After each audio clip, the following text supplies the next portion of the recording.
Hey everyone, welcome back to the channel. In this video I'm going to be talking about Spider-Man Across the Spider-Verse. But before I get into it, please subscribe to the channel and ring that bell icon to be notified when I post new videos. Also hit the thumbs up button if you like this video. Well, I'm going to go ahead and get into it. Recently I was watching the trailer for Across the Spider-Verse Part 1, and honestly I'm surprised at how good it looks. I mean, it's not the perfect Spider-Man movie because it doesn't focus on Peter Parker, but I do enjoy seeing Spider-Man and all the characters, and I like the art style. It's definitely fun to see. It kind of reminds me of the Arcane series on Netflix, and even though I didn't like elements of that show, I like the art style. It's fun to see. I like how much, the effort they put into it is astonishing. But, I've tried working on that kind of artwork before, and it takes so much time. It's so time consuming. But man, the trailer was great. The story clearly focuses on, continuing where they left off, but a few months after, and the characters are a little bit more aged up to a degree, and it's, like I said, it's focusing on Miles Morales and his journey across the Spider-Verse. But first you get introduced with him talking to Spider-Gwen, or Gwen Stacy, or whatever you want to call her. I can't remember what they called her, Spider-Woman, Spider-Girl, whatever, it doesn't really matter. The character is still one of my favorites. I like the costume design. It's always been something that I was kind of enamored by. And the character, she's okay. I hope that they do dabble more into the story between these two characters of Miles and Gwen. It's a little weird, though, because I still see her as Peter Parker's love interest from the comic books. So it's kind of hard to see those two together to a degree. But I guess this version of these characters is fine. And although I'm not a huge fan of all these different Spider characters, I do like seeing how they tell these different stories. And while many of them are just duplicates, and many of them are just, it's kind of weird still seeing different art styles combined when you have, Spider-Ham, and you have all these different, like the Noir, Spider-Noir, his art style is very noir, and it's kind of odd seeing the matchup of different art styles. You have the manga Spider-Girl character, whatever she is, and they kind of all mangle together the different styles.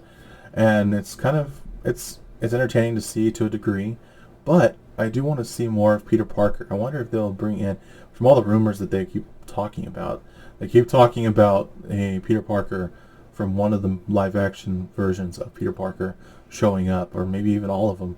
I don't know. I mean, we'll see how it goes. Personally, it's a little odd. It is awkward to see all these different versions of characters showing up. It's the multiverse, Spiderverse, or whatever you want to call it. So many things can happen.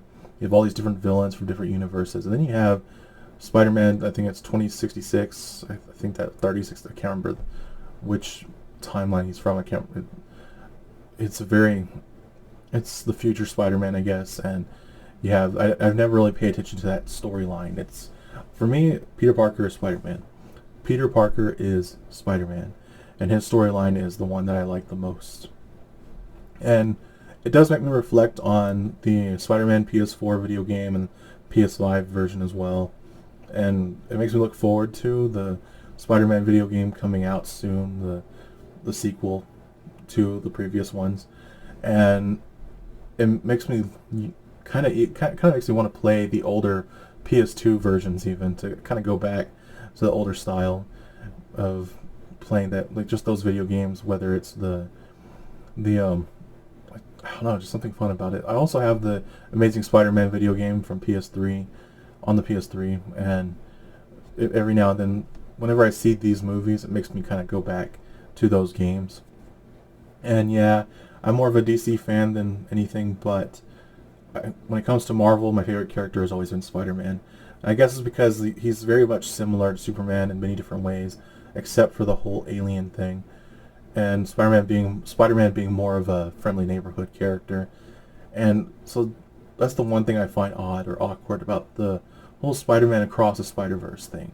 They keep delving into the multiverse, and for me, whenever I think of a multiverse, I want to see them separate. I don't want to see them all meshed together, combined in any form or fashion. I want to see the stories explored, sure, but I like seeing these on different universes and having hints that they're connected, but not I don't like having them mesh together all the time. It's just not it's not a style that I enjoy seeing. It's not a storytelling format that I enjoy. A multiverse can exist, sure, when it comes to these stories, but I like to have them separate. I like to see them have their own universes, like separated but still connected. I don't know. It's the same, like one God over all of these. Basically, he created all these universes, and that's how that works. Like you have one central universe, or one thing that ties it all together, one timeline, different universes where things are different in those universes.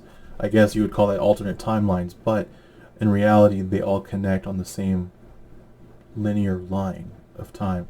And I'm kind of ranting now at this point, a little off the topic. When it comes to the Spider-Man Across the Spider-Verse, I was surprised that this is just part one, considering it's supposed to be a sequel to the previous one, of Spider-Man Into the Spider-Verse. And so, seeing that they're actually going to make more is kind of interesting. I know that because of this, I'll have more time. Another thing that I get to watch with my sister. It's her favorite movie, so it's something that is going to be entertaining to watch with her. And I know my brother will probably watch it too. But just seeing this, I'm kind of surprised that they're making more. And considering the fact that I do want to see more live-action Spider-Man, one thing I've actually hoped that they would do is create a live-action Spider-Man TV series. I mean, I know they're never going to do anything like that because that's a huge undertaking, a lot of special effects, and honestly, it's not something I definitely would not want to see it under Marvel Studios. I don't want to see it tied anymore to the MCU, if not until they really adjust back to how things were in Marvel Phase 1. So when it comes to that whole universe, a live-action Spider-Man is not something I want to see for a while until they can fully reboot. Not really reboot, but just go back to the status quo of the first phase of Marvel. I know that whenever I see the Spider-Verse, Across the Spider-Verse, I am glad that it's in the Sony still part of Sony.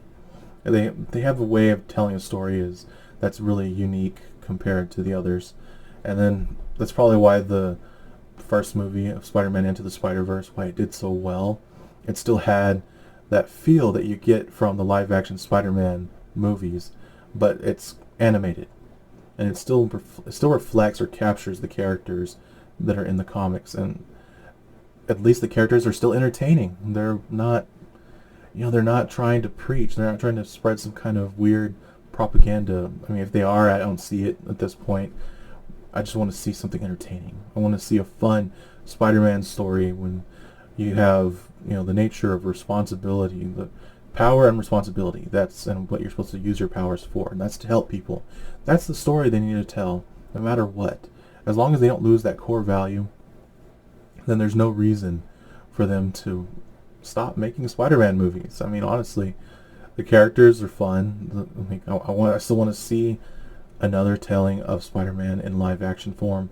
I would love for them to make a Spider-Man with Andrew Garfield again, the final movie in his franchise. I want to see Amazing Spider-Man 3. Maybe bring back Gwen Stacy, I don't know, or bring in a proper Mary Jane. Perhaps write a version of Mary Jane that's more like the Spider-Man video games, where maybe he knows her already. Maybe he's gone on a few dates with her. Like, you can pick up, you don't have to do a whole origin of their relationship. Just kind of do it how they did with the Spider-Man video games, where he, tried to move on from Gwen, and it put a damper on the relationship with MJ. And although I've never been a huge fan of that relationship dynamic, I kind of enjoyed it in the Spider-Man video games. So I think they can do it very well, and they did it pretty well when they introduced it in the Spider-Verse, the first movie. So honestly, I think they could really do it. They could capture a really good movie, and based on the trailer that I've seen for the Across the Spider-Verse Part 1, it's definitely going to be a pretty good movie, but just make sure you watch it for yourself and see if you enjoy it. It's not for everyone. It's definitely something I enjoy, though. I enjoy watching it with my sister, and I enjoy just seeing more superhero movies that are not preachy propaganda. just fun entertainment, and that's it. And superheroes kicking ass, protecting people, you know, the basics, classics. Anyway, that's all I'm going to talk about. Thank you for watching. Hit the thumbs up button if you like this video, and please subscribe to help this channel grow, and share with your friends. Well, goodbye, and I'll see you soon.